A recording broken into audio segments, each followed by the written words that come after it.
কাহিনী শুরু দুজন ছেলে মেয়েকে নিয়ে হয়, যারা অনেকদিন ধরেই একটি বাচ্চা জন্ম দেওয়ার চেষ্টা করছে। আর ফাইনালি একদিন ওদের ঘরে একটি কিউট বাচ্চা জন্ম নেয়। ওরা বাচ্চাটির নাম রাখে সাইকি। কিন্তু এ কোনো নর্মাল বাচ্চা ছিল না। সাইকি কিছু অদ্ভুত শক্তির সাথে জন্ম নেয়, আর যে কারণে ও শুধু 10 দিন বয়সে কথা বলা শুরু করে দেয়। এমনকি ও অদ্ভুতভাবে হাঁটতেও শুরু করে। আর ওর এমন আজীব শক্তি দেখে ওর মা বাবা তো অনেক টেনশনে পড়ে যায়। কিন্তু তারপরে ওরা সাইকিকে না তো কোনো ল্যাবে পাঠায় আর নাই কোনো অন্য কোথাও। ওরা নিজেরাই ওকে বড় করার সিদ্ধান্ত নেয়। ওর মায়ের কোনো জিনিস দরকার লাগলে ছোট্ট সাইকি 1 সেকেন্ডে উড়ে গিয়ে সেটা নিয়ে চলে আসতো। এমন ভাবে ওর ছোটবেলা তো অনেক খুশিতে কেটে যায়। কিন্তু যখন সাইকি আস্তে আস্তে বড় হতে লাগলো, তখন ওর এই শক্তি ওর জন্য একটা কার্স হয়ে উঠলো। কারণ ওই শক্তির ইউজ না তো বড়লোক হওয়ার জন্য করতে পারবে, আর নাই কোনো মেয়ের মন জেতার জন্য। আর এর সাথে তো ওর সবসময় এই ভয় লাগতো কি কেউ ওকে ফলো তো করছে না, কারণ কেউ শক্তি দেখে ফেললে সবকিছু গন্ডগোল হয়ে যাবে। যে কারণে ও শক্তির ব্যবহার কোনো নিজের ফায়দার জন্য করতে পারতো না। আর এছাড়া ও শক্তি এত পাওয়ারফুল ছিল যে ওকে নিজের মাথার উপর সবসময় দুটো সিং টাইপের জিনিস লাগিয়ে রাখতে হতো, যাতে ও শক্তি কন্ট্রোলে রাখতে পারে। কারণ ও যদি এমন না করতো তাহলে ও হয়তো নিজের অজান্তেই পুরো শহর ধ্বংস করে দিত। আর স্কুলে কারণ নজর যাতে ওর সিংহে না পড়ে এজন্য সবাইকে হিপনোটাইজ করে রেখে দিত, যাতে কেউ কখনো সিংহের উপরে ধ্যানই না দেয়। তো যাই হোক, এরপরে একদিন ওদের ক্লাসে স্কুল টিচার এসে ঘোষণা করে যে পিকে হাই স্কুলে স্কুল ফেস্টিভ্যাল পরের মাস থেকে শুরু হবে। আর সব বাচ্চাই ফেস্টিভ্যাল চলাকালীন ভদ্রভাবে থাকবে। আর যদি এমনটা না হয় তাহলে পরের বছর থেকে আর কোনো ফেস্টিভ্যাল হবে না। এমনি তো সাইকির এই ফেস্টিভ্যাল টেস্টিভ্যালে তেমন কোনো ইন্টারেস্ট ছিল না, কিন্তু এই ফেস্টিভ্যালের সময়গুলোতেও সবার থেকে আলাদা হয়ে একা একা কিছু সময় কাটাতে পারত। আর সাইকি ওর গুরুত্বপূর্ণ সময় হাতছাড়া করতে চায় না। এই জন্য ঠিক করে ও এই বছর ফেস্টিভ্যালের সময় সব বাচ্চাদের উপর নজর রেখে দেবে, যাতে কেউ কোনো গন্ডগোল না করতে পারে। তো এরপরে ক্লাসের টিচার চলে যেতেই হিরো নামের একজন স্টুডেন্ট বোর্ডের সামনে চলে আসে। আর ও নিজেকে ক্লাসের মনিটর হিসেবে বেছে নেয়। আসলে ও নিজেকে এই ক্লাসের হিরো বলে মনে করে। এমনকি ও খেলার সময় হিরোগিরি দেখাতে গিয়ে কখন যে প্যান্ট নিচে হয়ে যায় ও সেটাও খেয়াল করে না। তো হিরো সবাইকে বলে এই ইভেন্টে সবাই যেন কাগজের নানা রকমের জিনিস বানিয়ে নিয়ে আসে। কিন্তু ওর এই আইডিয়ায় অনেকেরই অমত ছিল, কারণ ওরা এই ইভেন্টে অন্য কিছু দেখাতে চায়। তো ক্লাস শেষ হলে সাইকি যখন বাইরে যাচ্ছিল, তখন নিন্ডু নামে আরেকটা ছেলে পিছন দিয়ে এসে সাইকির চোখ চেপে ধরে, যেটা তার সাইকি অনেক অবাক হয়ে যায়। কারণ সাইকিও শক্তির জন্য 200 মিটারের মধ্যে থাকা যে কারো উপস্থিতি আগে থেকে বুঝতে পারতো। কিন্তু নিন্ডো অদ্ভুত ধরনের দেখতে এমন একজন ছেলে যার মাথার ব্রেন সবসময় খালি থাকতো, যে কারণে খালি মাথা বারবার সাইকিকে অবাক করে দিত। তো নিন্ডো সাইকির সাথে স্কুল ইভেন্টের জন্য পাথর খুঁজতে যেতে চায়, যেটা তার সাইকির কোনো ইন্টারেস্টই ছিল না। কিন্তু ওকে মানা করবে তার আগে ওখানে কাইটো নামে আরেকটা আজীব ছেলে ওখানে চলে আসে। আসলে কাইটোর মধ্যে ডার্ক ইউনিয়ন নামের একটা অনেক বড় ভিলেন গ্যাং আমাদের পৃথিবীকে ধ্বংস করতে চায়। আর সিক্রেট প্ল্যান যাতে কেউ না শুনতে পারে এজন্য নিন্ডো এবং সাইটোকে স্কুলের সাথে ডেকে নিয়ে আসে। এখানে সেও বলে ওই অর্গানাইজেশনের একটি লেটার পেয়েছে, যেটাতে স্কুল ইভেন্ট চলাকালীন স্কুলের উপর হামলার ব্যাপারে লেখা ছিল। আর ও চায় সাইকি যেন ওকে সাহায্য করে, যাতে ওরা একসাথে ওই অশুভ হামলা থেকে স্কুলকে বাঁচাতে পারে। আর এটাতে সাইকিও রাজি হয়ে যায়, কিন্তু ভালো করে জানতো যে এমনটা কিছুই হবে না। ইভেন্টের কয়েকদিন আগে সাইকি ক্লাসে একা একা বসেছিল, তখনই কিছু মেয়েদের চেঁচামেচির আওয়াজ শুনতে পায়, যারা ওই সময় কোকোমি নামের একজন মোস্ট পপুলার মেয়েকে বিউটি কনটেস্টে নাম দেওয়ার জন্য বলতে থাকে। কারণ ওই স্কুলে সবচেয়ে সুন্দর আর পপুলার মেয়ে ছিল। কিন্তু নিজেকে সবচেয়ে সুন্দর ভাবতে থাকা কোকোমি সবার সামনে ঢং করে বলতে থাকে, না না, আমি এটা যোগ্যই না, আমি তো কিউটই না, তোমরা আমাকে কিউট কেন বলছো? আর মানে ওর ঢং যেন শেষই হয় না। আমি বলে দিই, প্রত্যেক ক্লাসেই এমন একটা করে মেয়ে থাকে, যেমনটা আমার ক্লাসেও ছিল। কি আর বলবো, তোমাদের স্কুল ক্লাসেও কি এমন কোনো নাটকই মেয়ে ছিল? কমেন্টসে জানিয়ে দেবে। নো ভয় নো লজ্জা। তো এদিকে সাইকি যখন ওর মাইন্ড পড়ে তখন ও বুঝতে পারে যে কোকুমি এসব কিছু এই জন্যই করছে যাতে ও নিজেকে আরো বেশি কিউট দেখাতে পারে। ওর মাইন্ড পড়ার পরে সাইকি বলে আমার এমন মেয়ের উপরে কোনো ইন্টারেস্ট নেই। কিন্তু এদিকে কোকুমি ওর পিছনেই পড়ে গিয়েছিল, কারণ কিছুদিন আগে ছুটির সময় রাস্তাতে সাইকি ওকে পুরোপুরি ইগনোর করে দেয়। আর এ কারণে কোকুমি শুধু এটা জানতে চায় যে এই ছেলে কে, যে ওর দিকে একবারও ফিরে তাকায়নি, কারণ ওকে দেখলেই তো সব ছেলেরা পাগল হয়ে যায়। এরপরে কোকুমি ওকে হ্যালো বলে ডাক দেয়, কিন্তু সাইকি কিছু না বলে শুধু মাথা নেড়েই চলে যায়। আর এরপরে এবার যখন ও সাইকিকে হাই বলে তখন সাইকি তো ওকে না দেখেই চলে যায়। এটা দেখে ওর তো বিশ্বাসই হচ্ছিল না। ও তো মনে করে সাইকি ওকে দেখে হয়তো লজ্জা পাচ্ছে।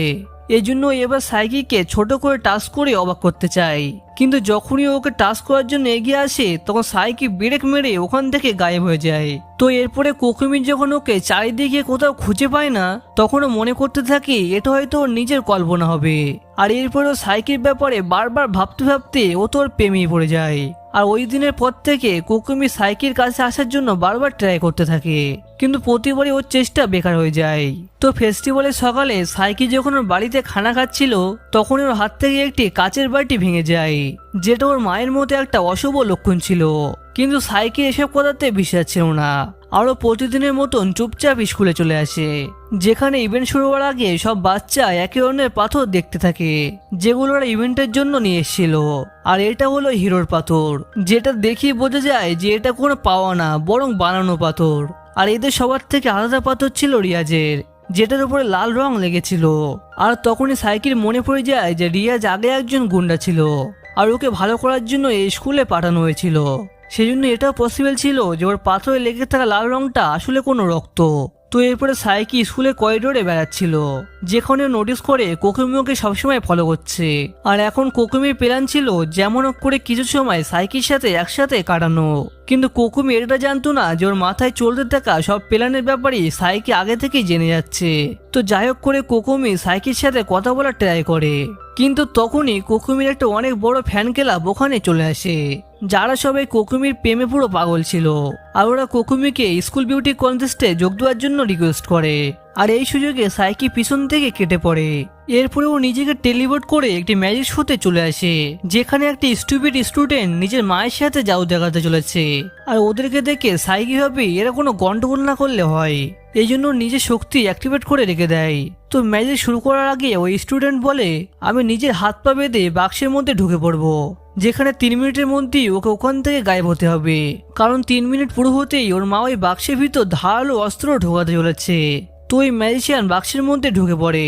তখন সাইকি ভাবে এতে খারাপ কিছু না হলে হয়, আর সেজন্য ওর নিজের টেলিপোর্ট হয়ে ওই বাক্সের মধ্যে চলে আসে, যেখানে ও দেখে ওই স্টুডেন্ট গায়েব হয়ে গেছে।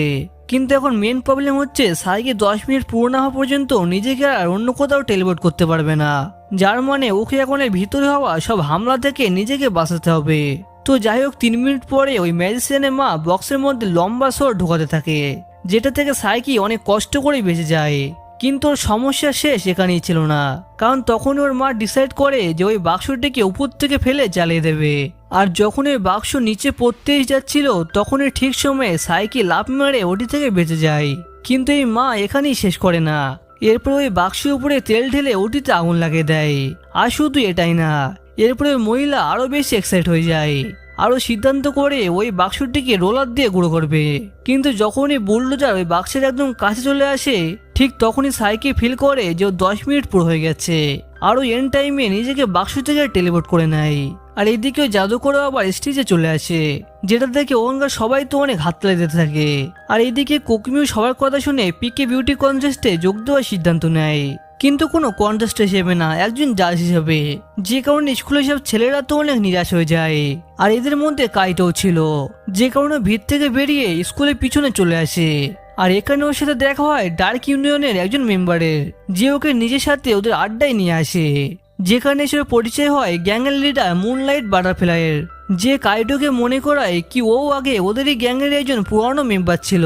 ওর এই কথা শুনে কাইটো বলে হ্যাঁ আসলে আমি ডার্ক ইউনিয়নের সবচেয়ে খাতারনাক ফাইটার ছিলাম, কিন্তু যখন ও অর্গানাইজেশনের আসল প্ল্যানের ব্যাপারে জানতে পারে তখন ওকে বাধ্য হয়ে ডেঞ্জারাস স্টোনস অফ ডিরেকশন চুরি করে পালাতে হয়, যার পরে আমি এক সিক্রেট জাদু ইউজ করে কাইটোর বডিতে ঢুকে পড়ি যাতে কেউ আমাকে চিনতে না পারে। ওর পুরো কথা শুনে গ্যাংয়ের লিডার ওকে আবার ডার্ক ইউনিয়ন জয়েন করার জন্য বলে, যেটাতে কাইটো এক কথায় মানা করে দেয়। এরপরে লিডার ওকে জানায় কি আসলে স্কুলের মধ্যে 7 জায়গায় 7 ম্যাজিক বল লুকানো আছে, যেটার সাহায্যে একবারে ডার্ক ইউনিয়নকে খতম করা যেতে পারে। আর এই জন্য ওরা আজকে বলগুলোকে নষ্ট করতে এসে। তখন কাইটো এসে শুনতেই ওই 7 বলগুলোকে ওদের আগে খুঁজে নষ্ট করতে চায়, যাতে ডার্ক ইউনিয়ন অন্য আর কাউকে ক্ষতি করতে না পারে। এদিকে স্কুল মাঠে হিরো সবাইকে ম্যারাথন রানের জন্য ডাকতে থাকে, কারণ যে 10 কিলোমিটার রেস জিতবে সে 10 মিনিট পর্যন্ত কোকুমিকে দেখার সুযোগ পাবে। রেসে যাতে কারো চোট না লেগে যায় এই জন্য সাইকি সবার উপরে নজর রাখতে থাকে। রেসে হিরোর নিন্ডোর আগে যাওয়ার জন্য কোনো কিছু না দেখেই দৌড়াতে থাকে। সেই জন্য সাইকিকে রাস্তা দিয়ে আসা গাড়ি আর বাকি কিছু হিরোর থেকে দূরে সরাতে থাকে। কিন্তু এত কিছুর পরেও নিন্ডো অনেক সহজে হিরোর আগে চলে যেতে থাকে। এমনকি ও তো আরামসে পকেটে হাত দিয়ে খেতে খেতে দৌড়াতে থাকে। আর আমাদের ব্যাচেরা হিরোর তো এনার্জি প্রায় শেষের দিকে। আর তখনই ওর মাথায় একটি আইডিয়া আসে। যখনই ওরা ফিনিশ লাইনের একদম সামনে চলে আসে তখন ও নিন্ডোকে হারানোর জন্য বলে, ওই দেখ কোকুমি। এতে নিন্ডোর ধ্যান সরে যায় আর হিরো রেস জিতে যায়। কিন্তু নিন্ডো এতে অনেক রেগে যায়। আর ও পুরো স্কুলের সামনে ওর পিছনে একটা ফেমাস ফিঙ্গার জুৎসু ইউজ করে, যেটা দেখে ওখানকার সবাই তো জোরে জোরে হাসতে থাকে। এদিকে স্কুলের রিয়াজ ওর লকারে কিছু গুন্ডা গ্যাংয়ের চিঠি পায়, যেটাতে ওরা রিয়াজকে স্কুলের পিছনে দেখা করতে বলে। কিন্তু এতদিনে রিয়াজ দেখতে অনেক পাল্টে গিয়েছিল। আরো চুপচাপ ওই সাথীদের সামনে দিয়ে হেঁটে যায়, কিন্তু ওরা ওকে চিনতেই পারে না। আর তখনই কাইটো দুটো বল নিয়ে ওখান থেকে যেতে থাকে। তখন ওই গুন্ডাগুলো কাইটোকে জিজ্ঞেস করে, তুমি কি কোনো রিয়াজ নামে ছেলেকে চেনো? এটা শুনে কাইটো ভাব খেয়ে রিয়াজের দিকে ইশারা করে। আর এরপরে রিয়াজের ওই গুন্ডাগুলোর মধ্যে লড়াই শুরু হয়ে যায়। এদিকে সাইকি ইভেন্টের গন্ডগোল নিয়ে অনেক চিন্তায় ছিল, কিন্তু কোকুমি ওর পিছনে ছাড়ে না। কোকুমি ওর সাথে ভূতের ঘরে যেতে চায়, যাতে ভয়ের চোটে ওকে জড়িয়ে ধরতে পারে। কিন্তু তখনই নিন্ডো এসে ও এদের সাথে যাবে বলে, যেটাতে কোকুমি তো মনে মনে অনেক রেগে যায়। ভূতের ঘরে কোকুমি তো ভয় পেয়ে আহ করতে থাকে। কিন্তু সাইকির তো কোনো ব্যাপারই ছিল না, কারণ ভূতের পিছনে সব বাচ্চাদের সহজেই দেখতে পাচ্ছিল। তখন এক বাচ্চা ভূত ওদের ভয় দেখানোর চেষ্টা করে, কিন্তু নিন্ডোর চেহারা দেখে নিজেই বেহুশ হয়ে যায়। এরপরে নিন্ডোর কথায় ওরা এই ভূত বাচ্চার মেকআপ নিজেই করে নেয়। ভূতের ঘর থেকে বাইরে এসে নিন্ডো আর সাইকি মুখ ধোয়ার জন্য বাথরুমে আসে। আর এখান থেকে শুরু হয় সাইকির মেন প্রবলেম। এখানে নিন্ডো সাইকির চশমা চুরি করে নেয়, যে কারণে সাইকির একটা খারাপ পাওয়ার অটো অ্যাক্টিভ হয়ে যায়। আর এটাতেও যার দিকে তাকাতো সে পাথরে মূর্তি হয়ে যেত। আরো চশমা ফেরত নিতে নিন্ডোর দিকে তাকালে নিন্ডো পাথর হয়ে যায়। সাইকি বলে এখন পুরো 24 ঘন্টা পরে নিন্ডো নর্মাল হতে পারবে। আর এই জন্য নিন্ডোকে টেলিপোর্ট করে ওই ক্লাসের রক ইভেন্টে রেখে দেয়, যেখানে সব বাচ্চা এতটা রিয়েল দেখতে মূর্তি দেখে তো অনেক ইমপ্রেস হয়ে যায়। এরপরে সাইকি ওর জন্য নতুন চশমা খোঁজার ব্যবস্থা করতে থাকে। আর এরকম ভাবেই ও আরো কয়েকটা বাচ্চাকে পাথরের মূর্তি বানিয়ে দেয়। যখন ও কোনো উপায় পায় না তখন ও চোখে হাত দিয়ে চুপচাপ স্কুলে পুরনো জিম রুমে চলে আসে, যেখানে প্রথম থেকে কোকুমি বসেছিল। সাইকিকে দেখে কোকুমি তো কিছুই বুঝতে পারে না। তখন সাইকি কোকুমিকে একটু বাইরে যেতে বলে। আর তখন ওর মনে পড়ে যে রিয়াজ এখনো ওদের সাথে লড়াই করছে। তখনও জানালা খুলে রিয়াজকেও চশমা দিতে বলে। এরপরে ওইসব গুন্ডাগুলো চোটও ঠিক করে ওখান থেকে তাড়িয়ে দেয়, যাতে টিচার সেই ব্যাপারে জানতেই না পারে। আর রিয়াজ তো চশমা ছাড়া অন্ধ, ও কিছুই বুঝতে পারে না যে এখানে কি হচ্ছে। তো এরপরে সাইকি ভাবছিল ওর এখন সব সমস্যা মিটে গেছে, কিন্তু তখনই কোকুমিও সামনে চলে আসে। আরো সাইকির সাথে ঘুরতে যাবার জেদ করে, যেটাতে সাইকি রাজি ছিল না। কিন্তু তখনই কোকুমি সে আজিব ফ্যান বয়েজ ওখানে চলে আসে। আর ওরা সাইকিকে ধমকাতে থাকে, আমাদের কিউট কোকুমির সাথে তুই কি করছিস? হ্যাঁ, ওর থেকে দূরে থাক বুঝলি, না তো তোর চাটনি বানিয়ে দেবো। এসব শুনে কোকুমি ওদেরকে শান্ত হতে বলে। আরো সাইকির হাত ধরে ওকে নিয়ে পালাতে থাকে। ওরা দুজন ওখান থেকে পালিয়ে আবার ওই জিম রুমে চলে আসে। কিন্তু ওদের ভিতরে ঢুকতেই ওই কমলা ফ্যান বয়েজ দরজা বাইরে থেকে লক করে দেয়। কোকুমি এটা দেখে অনেক টেনশনে পড়ে যায়। তখন সাইকি কোকুমির মাইন্ড পড়ে জানতে পারে যে এইসব পুরোটাই কোকুমির প্ল্যান ছিল, যাতে ওরা একসাথে সময় কাটাতে পারে। এমনকি কোকুমি ওদের ম্যারাথন আর রিয়াজের লড়াইও করেছিল, যাতে সবাই বিজি থাকে আরো সাইকির সাথে টাইম কাটাতে পারে। এসব জানতে পেরে সাইকির ঘর থেকে বেরোনোর প্ল্যান করতে থাকে। আর এদিকে কাইটো ওই 7 বল এক জায়গায় জড়ো করে ডার্ক ইউনিয়নের আড্ডায় চলে আসে। আসলে ডার্ক ইউনিয়নও কোকুমির ফ্যানবয়েজটাই ছিল। তো যাই হোক, কাইটোই 7 বল জোগাড় করে এক জায়গায় রেখে দেয় আর কিছু ভুলভাল মন্ত্র পড়তে থাকে, যার পরেও এমন ফিল করছিল যেন ও এর সাহায্যে ডার্ক ইউনিয়নকে ধ্বংস করে পুরো দুনিয়াকে বাঁচিয়ে ফেলেছে। আর এদিকে রিয়াজের থেকে বদলা নেওয়ার জন্য ওদের পুরো গ্যাং স্কুলে চলে আসে। কিন্তু চশমা সাইকিকে দেওয়ার পর থেকে ও তো ঠিকভাবে দেখতেই পাচ্ছিল না। আর এবারে এখানে ওদের মাস্টারও দাঁড়িয়েছিল। তো এই গুন্ডা গ্যাং সবাই একসাথে রিয়াজের উপরে হামলা করার জন্য এগিয়ে যায়। তখন বন্ধ ঘরে থাকা সাইকি একসাথে সবাইকে গায়েব করে দেয়। সবাইকে গায়েব হতে দেখে কেউ তো কিছুই বুঝতে পারছিল না। তখন এই পাশে থাকা ম্যাজিশিয়ান ভাও খাওয়ার জন্য বলে, এসব তো আমারই ম্যাজিক। কিন্তু এত বড় গ্যাং এত দূর থেকে গায়েব করার জন্য সাইকির শক্তি শেষ হয়ে যায়। আরো ওখানেই বেহুশ হয়ে যায়, যে কারণে ওর হিপনোটাইজ শক্তি কম হয়ে যায়। আর এই কারণে কোকুমিরও নজর পড়ে ওর ওই অ্যান্টেনার উপর। আরো কিছু না জেনেই একটা ওই অ্যান্টেনা বাইরে বের করে দেয়। যে কারণে সাইকির শক্তি ওভারলোড হয়ে বাইরে বেরোতে থাকে। আর এ কারণে পুরো দুনিয়ায় সেন্সার সিগন্যাল হঠাৎ করে বন্ধ হয়ে যায়। কেউ কিছুই বুঝতে পারে না যে এসব কি হচ্ছে। তখনই সাইকির জ্ঞান ফেরে, আর ও যখন ওর পাশের একটা বক্সে টাচ করে তখন এই বক্সটা ভেঙে গুঁড়ো হয়ে যায়। আর এটা দেখে কোকুমি অনেক ভয় পেয়ে অ্যান্টেনাটা হারিয়ে ফেলে।